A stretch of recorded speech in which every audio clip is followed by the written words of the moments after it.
গণতন্ত্র যতদিন মূল মূল্যবোধ থাকবে ততদিন সুপ্রিম কোর্ট ন্যায় বিচার ও স্বাধীনতার শেষ আশ্রয় হয়ে থাকবে বলে মন্তব্য করেছেন বিদায়ী প্রধান বিচারপতি ডক্টর সৈয়দ রিফাত আহমেদ। বৃহস্পতিবার শেষ দিনের মতো আপিল বিভাগে বিচার কাজ পরিচালনা করেন প্রধান বিচারপতি সৈয়দ রিফাত আহমেদ।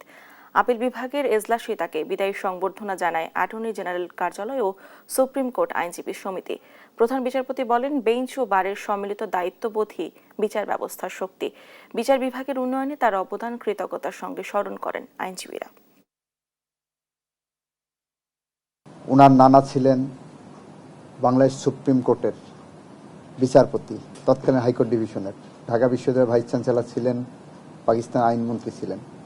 ওনার বাবা প্রখ্যাত জুরিস্ট ব্যারিস্টার সৈয়দ ইশতিয়াক আহমেদ ছিলেন, এই অঙ্গনে অবদান রেখেছেন।